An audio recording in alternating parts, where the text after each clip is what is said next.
Bismillahirrahmanirrahim. Assalamualaikum warahmatullahi wabarakatuh. Ya Rabbi bil Mustafa balligh maqasidana waghfir lana ma madha ya wasi'al karami.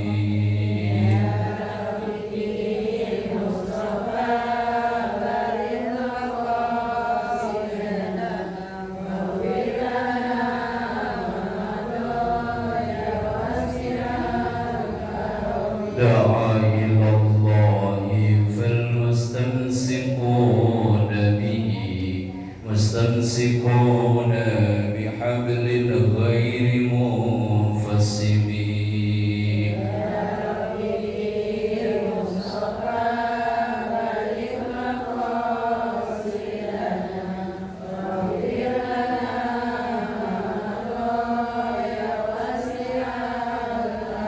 اللهم صل وسلم وبارك عليه وعلى آله وأصحابه. الحمد لله وحده ثم الصلاة والسلام على رسول الله سيدنا ومولانا محمد بن عبد الله وعلى آله وأصحابه ومن تبع رشده. سبحانك لا علم لنا إلا ما علمتنا إنك أنت العليم الحكيم.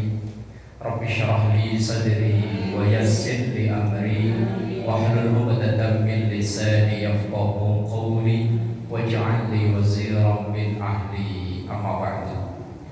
حضرة العلماء وحضرة الأمهات المسلمات Majelis Ta'lim Nurul Jannah, semoga kita semua selalu diberkahi, diridhoi dan dikaruniai sehat afiat, panjang umur dalam taat ibadah kepada Allah. Alhamdulillah, di siang yang berbahagia ini mari kita awali mendoakan kedua orang tua kita, guru-guru kita, para pendahulu kita, semua orang yang berjasa berbuat baik pada kita, terkhusus yang mewakafkan, memperjuangkan masjid dan majelis taklim Nurul Jannah ini. Kita doakan anak cucu keturunan kita dijadikan soleh, solehah, keluarga sakinah, mawaddah, warahmah, rezeki yang halal dan barakah. Kita doakan yang sakit, wabil khusus Ibu Anja Muflihah, semoga segera diberikan kesehatan dan kesembuhan oleh Allah. Dan juga untuk yang lainnya, mungkin kalau ada saudara kita, jamaah kita atau warga kita dimanapun berada yang sakit, kita doakan semoga segera diangkat penyakitnya, dikaruniai sehat afiat. Ala hadziniyah wa ila hadratin nabiyil mustafa Muhammadin sallallahu alaihi wasallam. Syai'ulillahi lahum al-Fatihah. A'udzu billahi minasy syaithanir rajim. Bismillahirrahmanirrahim. Alhamdulillahi rabbil alamin arrahmanir rahim maliki yaumiddin.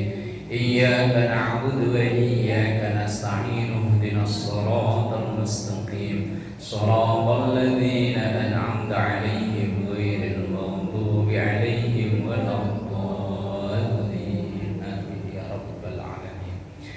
Jemaah yang dimuliakan Allah, pada siang yang berbahagia ini kita akan ngaji satu hadis Rasulullah, yang hadis ini ditulis oleh Imam An-Nawawi dalam kitab tulisan beliau, namanya kitab Riyadhus Shalihin. Hadis ini berisi tentang ada 3 yang diharamkan oleh Allah dan ada 3 yang dibenci oleh Allah. Sabda Rasulullah sallallahu alaihi wasallam, innallaha harrama 'alaikum uquqal ummahati wa waddal banati wa man'an wahati wa kuriha lakum qila wa qala wa kathratas su'ali wa idha'atal mali. Innallaha, sesungguhnya Allah, harrama, mengharamkan, alaikum, kepada kalian, uquqal ummahati, durhaka kepada ibu. teksnya hadis ini yang diharamkan adalah durhaka kepada ibu. Kalau sama bapak? Enggak kan? Boleh gitu ya? Kan ada di hadisnya. Hadisnya, teksnya itu uququl ummahat, durhaka kepada ibu. Lah kalau sama bapak? Bawah aja Neng, bawah Neng. Kalau bapak enggak dong, enggak ada hadisnya. Tapi nggak boleh juga. Makanya kita memahami hadis itu tidak boleh hanya dengan Apa tuh? apa kata kita. Kalau kata kita yang nggak boleh durhaka kan hanya pada ibu. Karena ini kalau sama bapak Enggak. itu sama kayak ada bunyi hadis begini. Bukan hadis, malah Quran. Iya. Quran itu ada bunyi ayat wala taqul lahuma uffin wala tanharhuma wa qul lahuma qawlan karima waghfir lahuma janahadh-dhulli minar rahmah wa qur rabbirhamhuma kama rabbayani. Pada apa le? Padahal ini adanya di juz 15 loh. Oh iya ya, jadi doa ya. Itu di situ ada ayat segini wala taqul lahuma uffin, dan kepada orang tua jangan mengucapkan uff itu hus. Itu Quran loh yang bilang. Berarti yang nggak boleh cuman ngucap hus atau kalau nabok. Kan enggak ada di Quran. Lah iya. Dalam bunyi ayat itu wala taqul lahuma uffin. Anak-anak, jangan sekali-kali kalian mengatakan hus. Kalau orang tuh hush, has, mama ini gitu loh. Nah, yang dilarang itu begitu. Kalau nabok. Nah, makanya kalau orang mempelajari Quran itu ada seperangkat ilmu namanya ulumul Quran. Bahwa ngomong hus aja nggak boleh, apalagi gitu. Hus itu kata-kata yang Lah iya, misalnya kan kadang anak kita neng ke warung kayak beliin kecap, mama nah itu benar. lagi main. Gitu aja nggak boleh, apalagi ada ayat Quran lagi. Wala taqrabuz zina innahu kana fahishatan wa sa'a. Kok enggak ada yang lanjutin? Tadi banyak yang lanjutin. Wala taqrabuz zina innahu kana fahishatan wa sa'a. Satu pun enggak ada nih yang lanjutin. Sabila. Lah kenapa ragu-ragu sih? Kan bisa udah. Ayatnya ini Quran loh. Wala taqrabuz zina, jangan deket-deket zina. Yang dilarang deket-deket kalau jalani. Lah iya, deket-deket aja jangan. Jangan nyamper-nyamper ke tempat yang begitu, apalagi sampai berbuat. Nyamper-nyamper ke tempat begitu aja bisa timbul fitnah. Umpama loh Bu, umpama ya. Ibu kebetulan entah dari mana malam-malam lewat situ tuh. Situ loh Jaya Pasar Warung sono. Lah begitu ibu lewat ngelihat saya lagi berdiri di situ. Iya. Lah iya, maksudnya berdiri itu pas di depan pintunya itu loh. Lah, ibu paling misalnya rombongan majelis taklim entah dari mana gitu ya. Tuh Ustaz Haris ngapain di situ? Iya pasti sih. Pasti. Lah iya. Lah kalau yang seneng sama saya, manggil paling mungkin lagi perlu entah dari mana itu mampir. Kalau yang nggak seneng, ternyata, ya kan? Lah iya ternyata.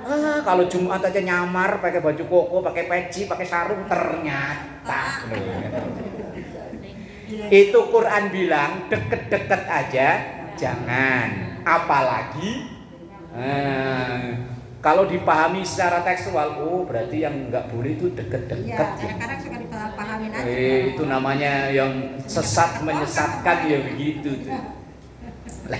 Lah hadis yang kita bahas tadi, Allah mengharamkan durhaka kepada ibu. Lah yang disebutkan sih memang ibu, tetapi ibu itu mewakili juga bapak. Kalau kepada ibu nggak boleh, kepada bapak ya nggak boleh. Cuma dalam tafsir hadis, kenapa dalam hadis ini yang disebut spesial ibu? Karena memang ibu ini kan menduduki ranking 1, 2, 3. Ranking 4 baru bapak. Kan sering dengar Bu ya? Iya. Yang sering dihormati kan ibu baru bapak. Jangan diterjemahkan ibunya 3, bapaknya 1. Bukan. Itu terjemahan laki-laki yang itu laki-laki yang saenake dhewe. Pengen nambah aja kok akal-akalannya pakai hadis. Sama kayak pakai ayat Quran itu. Fankihu ma tabalakum minan nisa'i masna wa sulasa wa ruba. Nikailah wanita yang baik-baik. Berarti yang enggak baik masna wa sulasa 3 wa ruba 4. Nakut-nakutin istri. Rumah ayatnya itu yang disuruh kawin itu 2, 3, 4. Ini baru 1 nih Mak nih. Quran loh Mak, kamu percaya nggak sama Quran? Percaya Pak. Loh ayo. Padahal ayat itu kan masih lanjut. Wa in khiftum alla ta'dilu fawahidah. Kalau nggak mampu dari sisi ekonomi, dari sisi berbuat adil, dari sisi yang lain-lain fawahidah. Lah kadang laki yang suka-suka karepe dhewe kan ayatnya dipotong sampai situ. Kalau ditanya, "Oh, saya ngajinya belum sampai lanjutannya, baru nyampe situ tok." Wah, repot. Lah makanya ngaji enggak boleh berhenti lah itu. Sama kayak ayat begini, Ibu hafal kalau ayat ini, saya yakin hafal. Fawailul lil musallin alladzina hum. Hafal ya?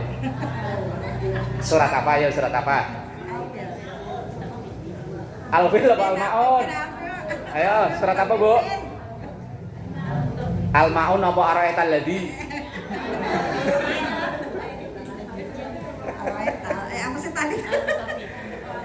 Fawailul lil musallin alladzina hum an salatihim sahun. Surat apa? Al-Maun. Ayat itu kalau bacanya dipotong bahaya. Fawailun celaka lil musallin, orang-orang yang rajin. Oh, kalau dipotong di situ berarti ibu-ibu ini kan pada rajin sholat nih, calon celaka semua. Iya kan? Makanya kalau kok dipotong di situ, oh berarti kalau pengen nggak celaka nggak usah sholat. Makanya ayat itu jangan dipotong, langsung lanjut. Alladzina hum an sholatihim. Nah, kan gitu. Makanya kalau yang napasnya kuat, kalau baca surat itu sampai di ayat yang itu tadi jangan berhenti. Jangan berhenti di fawailul lil musallin. Jangan berhenti di situ kalau bisa. Kalau napasnya kuat, misalnya ibu lagi sholat. Kalau sholat pernah baca yang ini enggak? Enggak, takutnya cuman kul. Ya sekali-kali dibaca lah ya. Kalau baca surat ini ketika sampai ayat fawailul lil musallin, jangan berhenti di situ. Langsung lanjut lil musallin alladzina hum an salatihim, kecuali yang napasnya ngos-ngosan. Fawailul lil musallin alladzina hum, ya Allah, napasnya ngos-ngosan ya sak kuat-kuate. Dalam dalam hadis tadi secara spesifik yang disebutkan adalah ibu. Karena memang ibu ini yang spesial buat para anak-anaknya. Alhamdulillah kan ibu ya. Saya sendiri yang bapak. Ibu itu 3 peringkat di atas ayah. Karena memang 3 pekerjaan yang enggak mungkin bisa digantikan oleh ayah. Ya kalau saya kan cuma teori, ini kan ibu yang udah ngalami ya. 3 apa? Ngandung, melahirkan, menyusui. Cuman yang ketiga ini sekarang udah digantiin nama sapi. Ya kalau mengandung, ya. Melahirkan, ya. Lah yang menyusui ini loh. Sekarang udah diganti sama sapi. Makanya anak sekarang itu umur 2 tahun itu udah fisiknya kuat-kuat. Loncat sono, loncat sini. Cuman umur 5 tahun dianterin ke sini nih untuk ngaji. Neng, ayo ngaji Neng. Oh, pantes anak sapi. Lah sore disuruh ngaji di sini ngajinya sore apa pagi? Sore, Pak. Yo, sore. Ayo wis pagi diajak sekolah. Diajak ngaji. Jangan salahin anak. Karena yang nyusuin zaman sekarang itu ya emaknya namanya Evi, yang nyusuin sapi, yang ngasuh wifi. Kan? Iya, emaknya sih namanya Evi. Emaknya namanya Evi. Begitu lahir yang nyusuin sapi, begitu udah mulai gede yang ngasuh. Iya kan? Bukannya nggak boleh, ini memang sudah zamannya, udah masanya. Anak kalau kita batasi ya nggak bagus juga, tapi kalau di los bahaya. Beberapa hari yang lalu istri cerita, dia punya temen itu anaknya umur 5 tahunan lah, belum sekolah kok.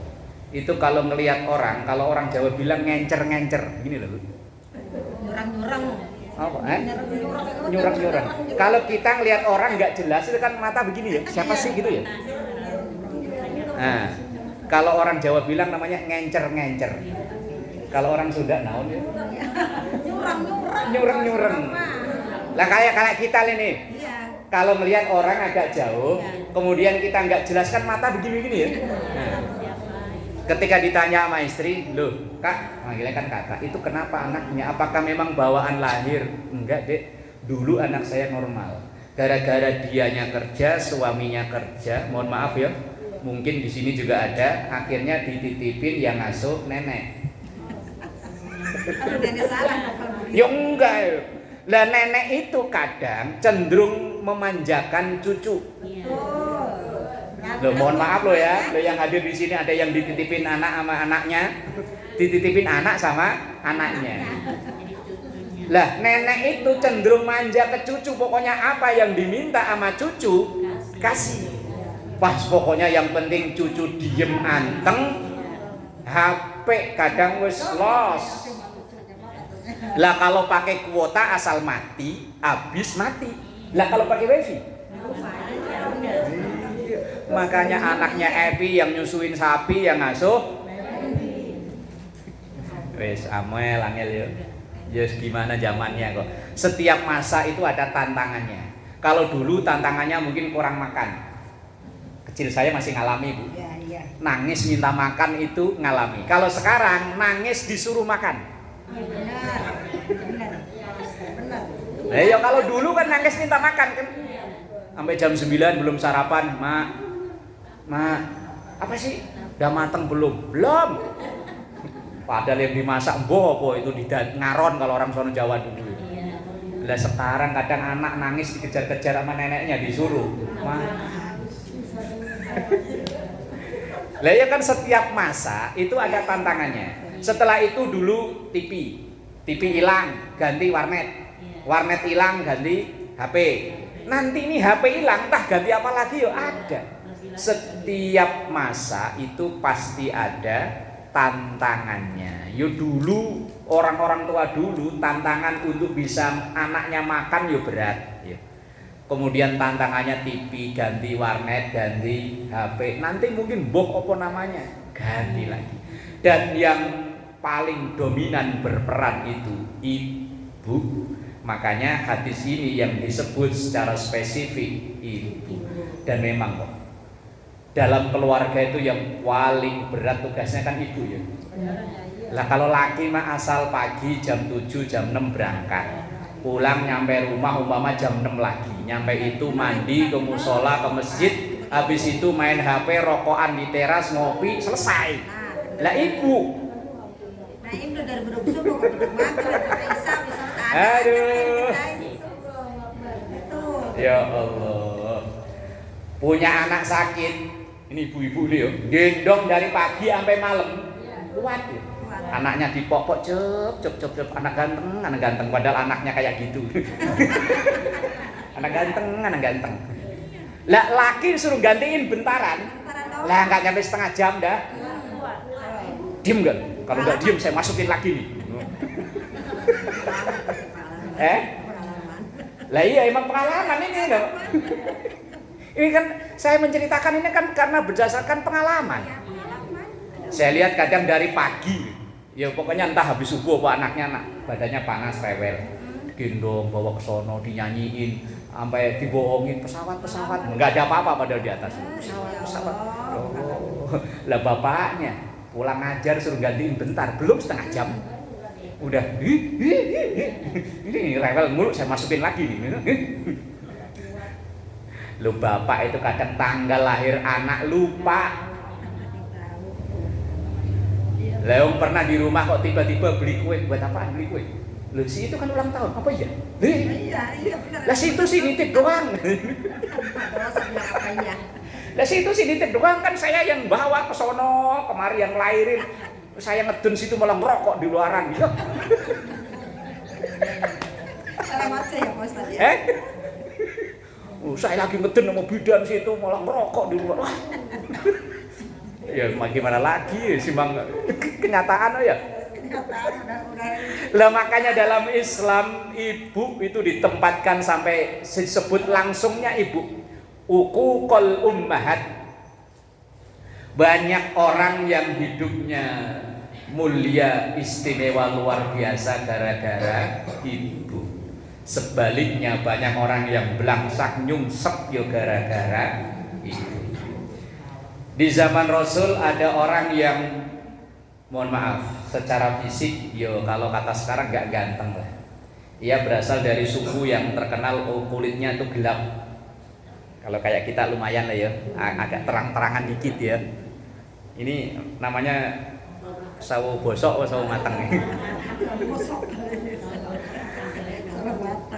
Namanya sangat terkenal, namanya Uwais Al-Qarni. Ini seorang pemuda yang bakti kepada ibunya luar biasa. Sampai-sampai ketika teman-teman seangkatannya mau sowan kepada Rasulullah, ini kan tinggalnya di Yaman ini. Uwais Al-Qarni ini rumahnya di Yaman. Pengen jumpa langsung dengan Rasulullah di Madinah. Teman-temannya wes bahasa kita udah ayo kita patungan. Ya kalau sekarang ya nyewa travel, nyewa opol, kalau dulu ya enggak ada. Wes. Akhirnya Uwais Al-Qarni ini awalnya pengen ketemu dengan Rasulullah. Udah nabung, kayak ibu mau jalan-jalan ke mana gitu kan nabung dulu ya. Nah, ke mana Al-Jabar apa? Al-Jabar sudah, Al-Jatim udah belum? Al-Jateng. Nah, Al-Jabar kan di Jawa Barat. Kalau Al-Jateng di Jawa Tengah. Kalau Al-Jatim, nah, umpama ini udah nabung. Ini Uwais Al-Qarni juga begitu. Begitu hampir entah selang sehari atau 2 hari sebelum berangkat, ibunya ngomong, "Nah, kalau kamu berangkat, yang ngurus saya siapa?" Akhirnya Uwais Al-Qarni langsung tanpa pikir panjang membatalkan keberangkatannya. Padahal dia udah pengen banget ketemu sama Nabi. Akhirnya gak jadi, teman-temannya jadi berangkat. Tapi begitu rombongannya yang sampai ke Madinah, sowan ke Rasulullah, di situ di rombongan dari teman-temannya Uwais Al-Qarni belum bercerita bahwa ada temannya satu yang nggak ikut. Mereka nggak cerita. Begitu nyampe ke situ Rasulullah ngomong ke Abu Bakar begini. Abu Bakar sama Umar ini kan 2 sahabat paling senior. Diomongin begini, wahai, kalau bahasa kita Abu Bakar, Umar, padahal dua-duanya ini mertuanya Rasul. Nanti kalau ketemu dengan seorang pemuda yang kulitnya agak gelap, kemudian di pundaknya ini ada bekas Kalau orang biasa mikul itu kan pundaknya ini ada bekas Bu ya. Iya. Saya dulu sebelah kanan juga ada. Dulu suka mikul pohon tebu. Di sini loh dulu. Sekarang udah hilang. Megangannya ini sekarang loh. Ya dulu kan manggul jadi kuli panggul tebu saya pernah. Ini dulu dipukul orang juga memban ini di sebelah sini. Kapalan. Nah, kata Rasulullah, nanti kalau ketemu orang yang kulitnya agak gelap, usianya masih muda, di pundaknya ada tanda bekas kayak kalau orang Jawa punuk. Punuk di sini loh. Bekas ngapal. Minta didoakan sama dia. Padahal Abu Bakar ini top lah, sahabat paling top, disuruh minta doa ke dia. Padahal Rasulullah belum tahu loh, ini belum diceritain serombongan. Tapi kan Rasul udah ada yang bisikin, malaikat Jibril. Artinya orang yang bakti ke ibunya luar biasa, doanya makbul, doanya diijabah. Walaupun temen-temennya bisa sowan sama Rasul, yang ini tidak jadi ikut sowan, nggak jadi ikut jumpa lagi sama Rasul, gara-gara lebih memilih ngerawat ibu. Lah kalau kita gimana ya? Umpama ibu udah nabung nih untuk acara tahun depan, nanti penutupan. Biasanya penutupan apa? Pengajian, jalan-jalan ke tempat yang ibu udah ngidam-ngidam, pengen ke sono. Udah nabung, udah ngumpulin duit, udah ngumpul, giliran mau berangkat, dilalah, emak bilang, udah jangan berangkat. Saya nemennya siapa? Kalau kita, udah ntar saya sewa orang buat nemenin emak. Kalau kita kan gitu ya. Si Anu sebelum rumah lah. Lah iya kan, si Anu udah nemenin emak, udah, saya udah mimpi ini pengen ke sono, masa nggak jadi. Lain cerita. Ini ada dalam kitab Riyadhus Shalihin juga. Ada seorang yang ketika Rasulullah mengumumkan akan ada perang, maka orang-orang yang laki-laki yang masih kuat semuanya ikut andil perang. Termasuk ada seorang anak muda yang ketika datang ke Rasulullah saat itu, ya Rasul, saya daftar ikut perang. Pertanyaan Rasulullah, kamu udah menikah? Belum ya Rasul. Punya ibu? Masih ya Rasul. Nah, jihadmu merawat ibumu itu, gak usah ikut perang, udah di rumah aja. Jihadmu merawat ibumu, nyenengin ibumu itu jihad. Oh, yang mau perang aja si jihad bilang gak jadi. Ditahan sama Rasulullah, suruh merawat ibu. Loh iya. Kadang saya pernah diceritain orang, kebetulan dia itu anaknya 11, yang 2 udah meninggal, tinggal 9. Cuman hidupnya ibu ini kayak bola pingpong. Ikut anak pertama, katanya jangan di sini, anak saya banyak, nggak ada kamar, sempit. Akhirnya pindah ke anak kedua. Mak, jangan di sini, Mak. Saya kerja, suami saya kerja, anak-anak pada kuliah. Mak di sini sama siapa? Pindah lagi ke anak ketiga. Ini yang cerita real nyata. Karena kebetulan yang cerita ini dia anak ke-7 atau keberapa, akhirnya dia yang nambung, padahal dia tinggalnya ngontrak. Kakak-kakaknya udah punya rumah sendiri.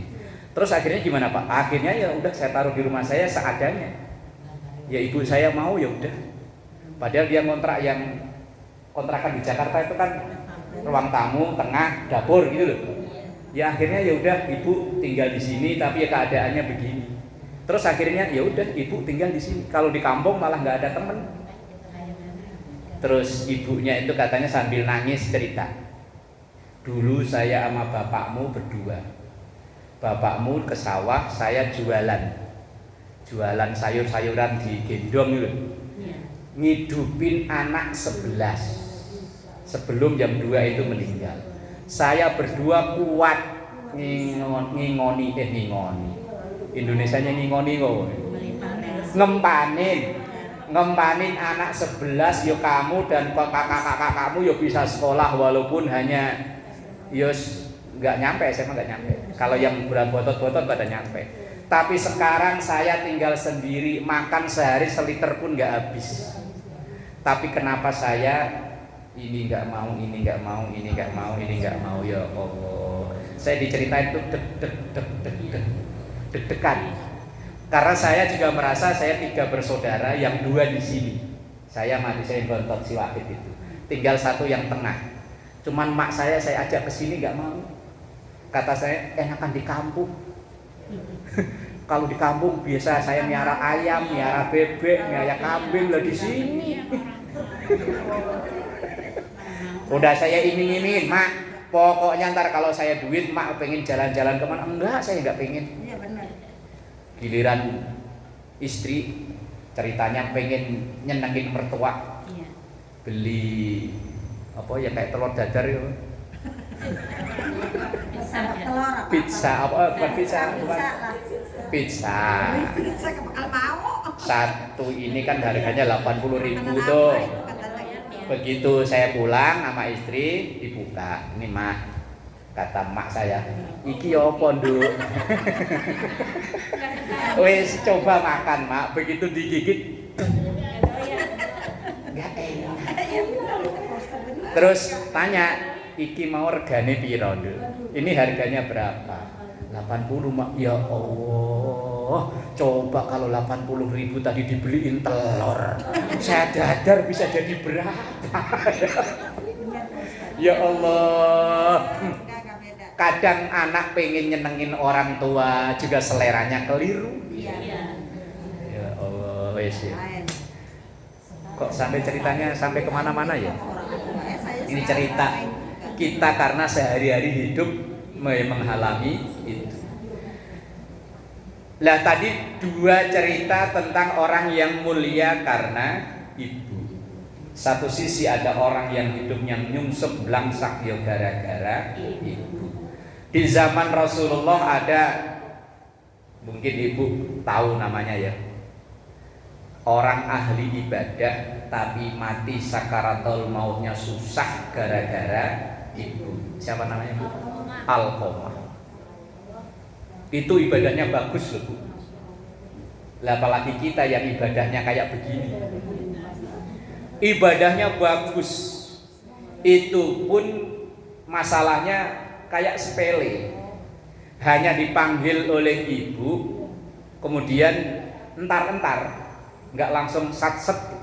Ya datang sih datang, cuman entar, cuman bukan sekali dua kali. Akhirnya ibu, yang namanya ibu kadang kan ya timbul kesel Bu ya, akhirnya keceplosan omong. Jadi begitu ia akhir hayatnya sakaratul maut nggak mati,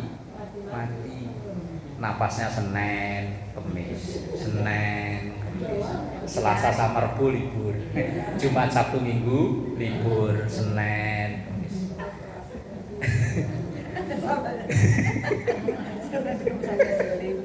Lah orang nyebutnya kalau udah sakaratul maut kan gitu. Gimana keadaannya sih itu? Ya Allah, napasnya tinggal Senin Kamis kan gitu ya. Kemudian Rasulullah Shallallahu Alaihi Wasallam ngutus orang untuk nemuin si ibu tadi. Bu, ini anak ibu si Alqamah sakit udah sakaratul maut kayak begini kondisinya. Tolong deh didatengin. Ibu udah kadung sakit hati bilang enggak, saya udah kadung sakit hati. Sekali dua kali akhirnya Rasul sendiri yang datang. Bu, ini anak ibu udah sakaratul maut berhari-hari, saya nggak tega ngelihatnya. Daripada kayak begini, ibu nggak mau maafin, anak ibu mau saya bakar aja sekalian. Akhirnya ibu ya, jiwa ibunya tetap ada. Ya udah deh, ya udah. Akhirnya ibu tetap datengin. Setelah datang, ya udah saya maafin, baru meninggal. Kalau kisah Bani Israel ada namanya Juraij. Kisah ini dimuat dalam kitab Riyadhus Shalihin juga. Juraij itu ketika lagi ibadah sunnah, ya kalau dulu belum sholat namanya, entah apa namanya lah, karena bukan umat Nabi Muhammad. Dia lagi ibadah sunnah dipanggil oleh ibunya. Lah karena dia lagi ibadah dipanggil ya nggak nyaut kan, diem. Esoknya begitu. Akhirnya ya hampir mirip dengan kasus Alqamah tadi. Ibunya kebablasan omong, kamu nggak akan mati sebelum ketimpa fitnah yang besar. Akhirnya bener. Begitu si Juraij ini ibadahnya tekun, sebaik-baiknya orang kan pasti ada yang syirik Bu ya. Ada aja orang biar baik kayak apa, tetap ada orang yang nggak suka. Lah orang yang nggak suka dengan jurej ini akhirnya membuat fitnah dengan mengutus wanita yang kayak dulu santri situ loh. Santri situ, tahu pada lari kemana itu santri situ? Pada tobat lah ya, pada tobat. Pesantrennya udah nggak ada. Lah pokoknya santri situlah diutus untuk ganggu jurej. Tapi jurej karena ibadahnya hablum minallahnya bagus, nggak kegoda. Lah karena perempuan ini udah kadung menerima bayaran dari orang yang nggak seneng, tapi gimana caranya supaya jurej hancur namanya? Akhirnya dia zina dengan tukang angon. Begitu zina, hamil, begitu hamil dia teriak-teriak ke sono kemari, "Woi, orang-orang kampung Blok C." Blok C kan ya? Blok C, gang 4, gang 5, gang 6 dan seterusnya. Nih saya hamil gara-gara jurej. Itu cuman casing doang tuh kayaknya kayak ustad. Kelakuannya nih, perut saya gede gara-gara dia. Lah orang kampung itu kan gampang diprovokasi. Kadang berita belum jelas, asal kita diomongin kayaknya langsung kita ikut-ikutan. Wah, akhirnya mereka demo rumahnya jurej, semuanya dibakar, semuanya habis. Tapi jurejnya udah babak belur digebuki. Begitu habis digebuki, jurej bilang begini, "Saya demi Allah nggak melakukan ini. Nanti bisa dicek, kalau bayi ini lahir kita tanyain bareng-bareng. Dengan izin Allah. Di antara kan ada beberapa bayi yang lahir langsung bisa omong. Salah satu yaitu begitu itu lahir, "Woi, bapakmu siapa?" Itu bayi ngomong, "Kang Angon." Tapi jurej sudah kadung babak belur gara-gara dipanggil ibu nggak nyamut. Padahal itu lagi ibadah ya. Lagi bukan sholat, pokoknya ibadah sunnah. Kan dulu entah ibadah apa namanya nggak tahu. Pokoknya lagi ibadah sunnah. Itu pun ngalami kasus ya tadi babak belur, manjur karena omongan ibu. Lah pelajarannya ini kan ibu semua nih. Jangan sembarangan ngomong.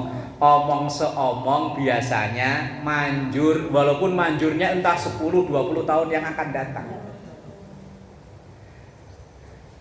Saya dulu kan nggak pernah bercita-cita jadi begini kan nggak pernah. Cuman dulu emak saya asal dulu ada pengajian dari mana itu saya digendong padahal saya tidur. Oh saya tidur digendong. Ntar kalau kiainya lewat itu ya saya kadang inget lah ya umur berapa tahun lah.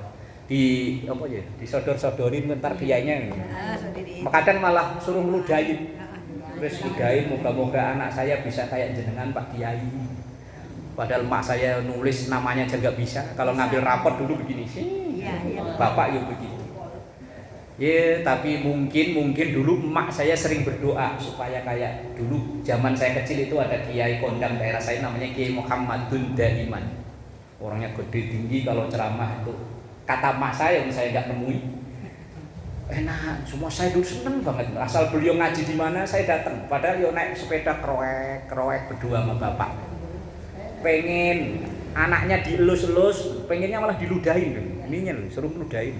Lah kalau sekarang jangan ludahin. Mungkin ya ini doa ibu. Atau mungkin kadang ada ibu yang mohon maaf ya, moga-moga naudzubillah enggak terjadi di kita. Ada ibunya kelihatannya rajin ngaji. Cuman kadang omongannya enggak terkontrol. Ketika muara langsung, "Kamu mau jadi apa? Jam segini baru pulang, mau jadi preman." Jadi doa. Itu anak mungkin saat itu dia masih SMP, masih SMA.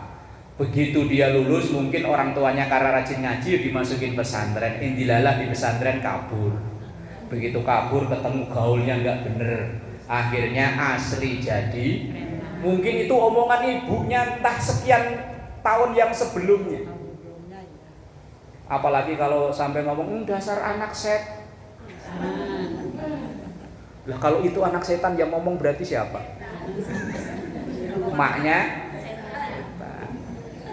yowes omong seomong wong ibu ini doaul walid liwaladihi ka doain nabi li ummati. Doanya orang tua terutama ibu itu seperti kepada anaknya seperti doanya Nabi kepada umatnya. Yus ibu ya Apalagi ibu dengan doanya paling diijabah oleh Allah untuk anak-anaknya. Mungkin ijabahnya yo dalam waktu yang kita nggak tahu, Allah yang maha tahu. Mungkin kita berdoa, ya Allah supaya anak saya keterima kerja. Lah kok lulus sudah setahun, 2 tahun, 3 tahun kok masih nganggur. Ini doa saya yang nggak dijabah atau belum. Kita nggak boleh bersuudon atau pesimis terhadap doa kita. Kita harus yakin, karena dalam hadis Rasulullah Sallallahu Alaihi Wasallam sampaikan, Innallaha la yaqbalu du'a min qalbin ghafilin.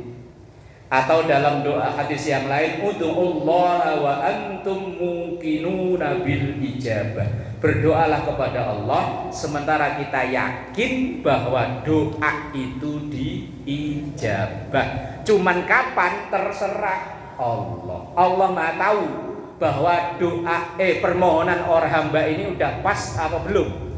Umpama analoginya begini. Ibu punya anak atau punya cucu kelas 5 SD. Mak, beliin motor.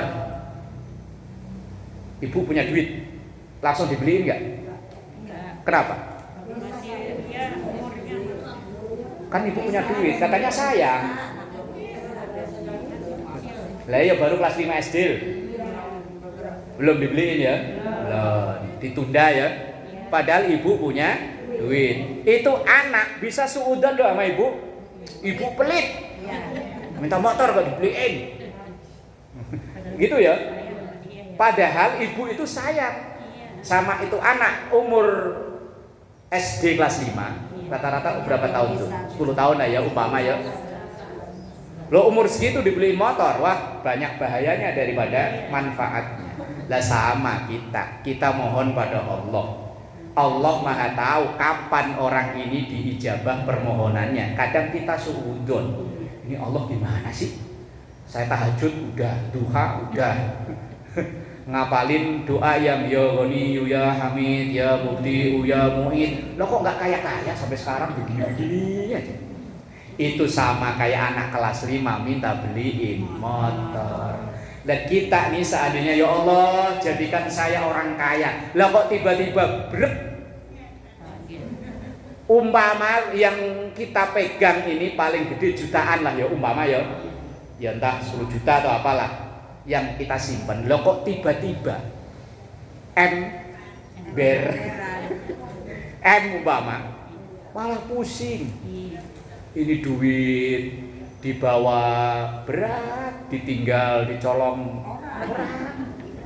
Yo wis memang kita itu pantasnya memang begini. Ini mungkin ini kalau duitnya banyak nih. Ini hari ini mungkin nggak di sini nih mungkin ceritanya. Ceritanya nggak di sini, Mbah. Yo kemana Mbah nggak tahu. Nah, iya mungkin yo bisa nyewa Grab apa-apa jalan ke sono ya. Bundaran Semper ke sono terus. Lah iya. Asal hari Sabtu diajak ngaji, Bu, yo ngaji. Aduh, nggak bisa mau ke puncak. Nah iya, wong banyak duit mah. Yes. Mungkin kita ini diibaratkan masih kayak kelas 5 SD. Umur sih segini umur, cuman kan mental itu kan beda, nggak bisa diukur sama umur. Cerita OKB orang kaya baru itu malah bahaya ya. Nanti takutnya jadi nyombongnya luar biasa, jalan nggak nginjek tanah bahaya. Ya pakai sendal kan nggak nginjek tanah. Nah, hadis kembali, hadis yang diharamkan oleh haramkan oleh Allah dalam hadis ini adalah uququl ummahati, yaitu durhaka kepada ibu. Karena ibu bilang bahwa wasainal insana biwalidayhi hamalathu ummuhu wahnan ala wahnin wa fisaluhu fi amaini anishkurli wali walidayka ilayyal. Ada hafal ya? Biasa. Padahal ini surat Luqman itu di juz berapa? Ya Allah. Wa wasainal insan, kami wasiatkan kepada manusia terhadap ibunya, terhadap kedua orang tuanya, biwalidayhi ihsan. Apalagi ibunya, hamalathu yang mengandungnya, wahnan ala wahnin, sengsara di atas sengsara. Kan ibu yang rasain ya. Kalau saya kan cuman ngeliat dari kejauhan doang. Ya Allah, orang hamil lucu ya.